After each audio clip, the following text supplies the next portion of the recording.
Thank you for your report. We shall inform the troops of these developments and instruct them to proceed with the utmost caution should they encounter any survivors. Allow me to go and speak with the ones at the victor's spoils. They may be more willing to listen to a fellow Garlean and accept our offer of assistance. I pray you are right. And though I am loath to burden you any further, should there be an appropriate occasion to speak of Licinia and her sister, please do so.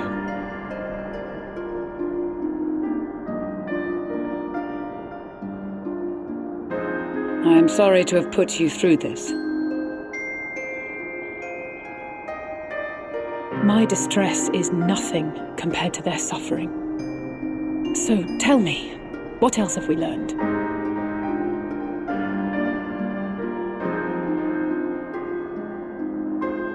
As you may have already heard, we have succeeded in curing the members of the Populares, Maxima identified. They have provided us with some intriguing insights into the current state of Garlemald.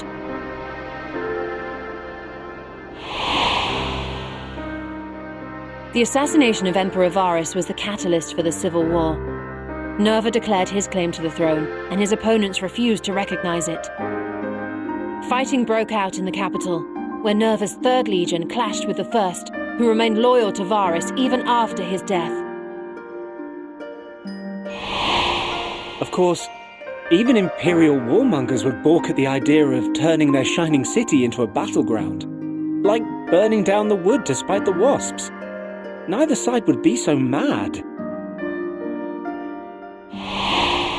Unless something or someone inflamed their animosity to such an extent that they could not help but act against their better judgment.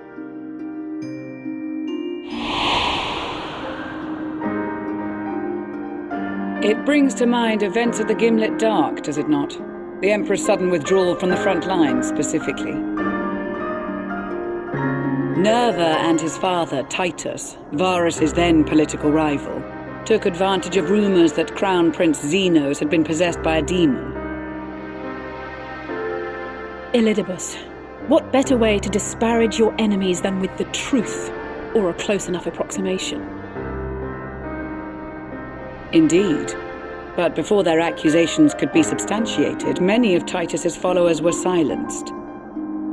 While some were merely stripped of their status, others died under curious circumstances.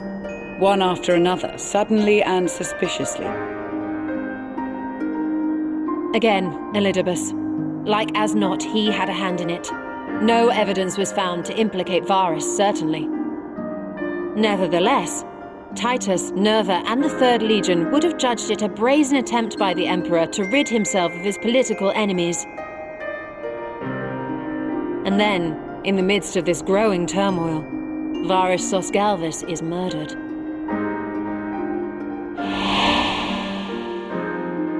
And Garlemald's own prodigal son, Gaius van Belsar, is named the murderer. Shortly thereafter, Nerva claims the right of succession, and in response, the 1st Legion claims the assassination was part of a coup d'etat orchestrated by Titus and Nerva.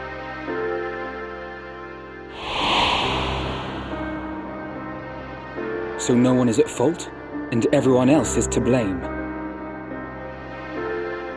I should add that both parties received substantial financial backing, presumably to provide them with the means and encouragement to pursue a swift victory, and that these contributions came from the self-same benefactor.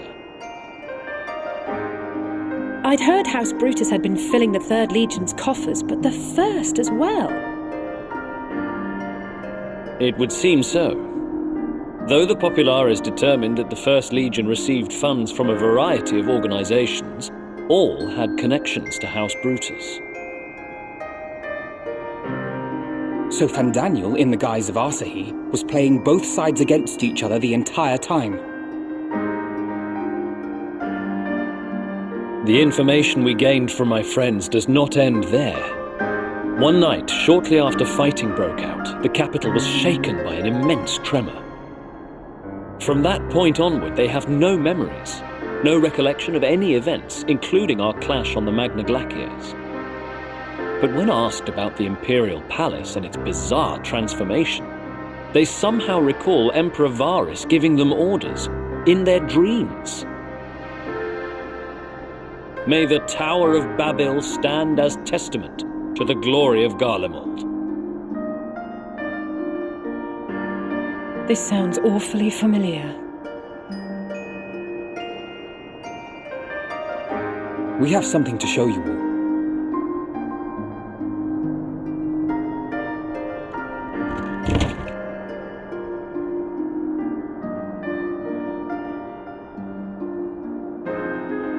Varus spoke to them through this radio. Perhaps it was a recording, but if not, that would be inexplicable.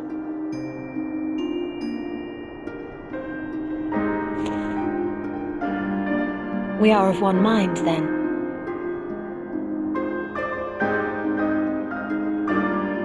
The ether that permeates the ore used in this device is almost identical to that of the talismans. I see it. While it is likely more by coincidence than design, these devices might also ward against a primal's influence. A picture is beginning to form. If the tremor felt throughout Garlemald was a wave of ether emitted by a primal, then while those within range would have been tempered, those huddled around a radio desperate for news concerning the Civil War would have been spared. No wonder Licinia kept it close. My friends! I must speak with you! A young man was caught trying to steal our supplies. He is a soldier of the Iron Men, we think, but one who has not been made thrall. Thankfully, Magni restrained him before blood was spilled. The stranger is outside, if you wish to ask him questions. I think we do.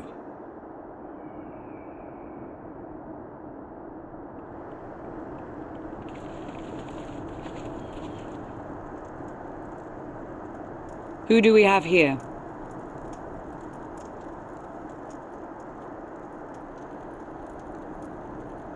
Garleans? Traitors to your homeland! Have you no shame?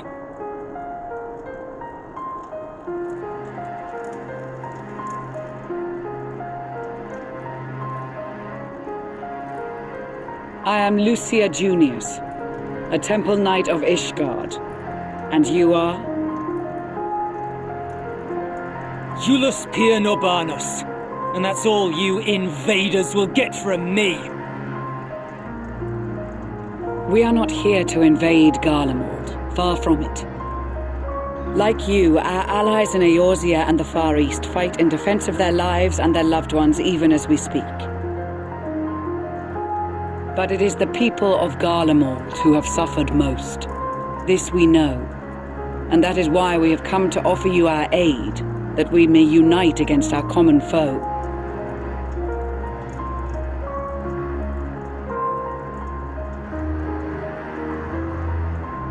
Whether you believe me or not, those are the facts. Now, answer me this.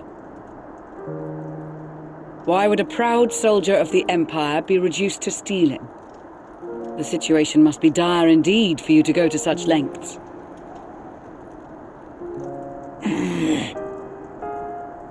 If it is supplies you seek, we would gladly share ours, or turn a blind eye while you leave with your spoils. I will not negotiate. My commander will determine how to deal with you and yours. If you wish to treat with him, I will take you, but no more than 3.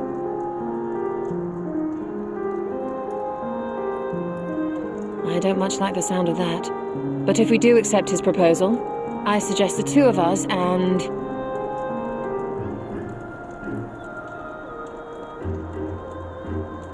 Please allow me and Alize to act as envoys. May I ask why? We have seen with our own eyes the hardships the Garleans face, how their futures and lives hang in the balance. It's not the warmest invitation, but it's an opportunity to prove our intentions true. Maybe not a chance to make things right, but a chance to make them better.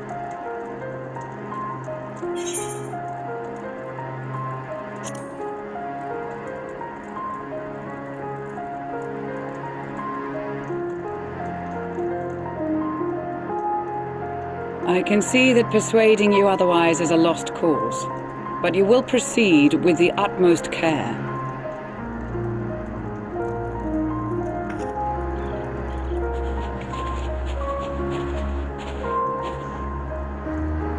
Couple of children or what? A sellsword?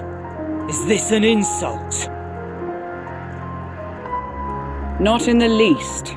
You will find that they are more than qualified to speak on our behalf. There are many dangers on the road ahead. I will need that back.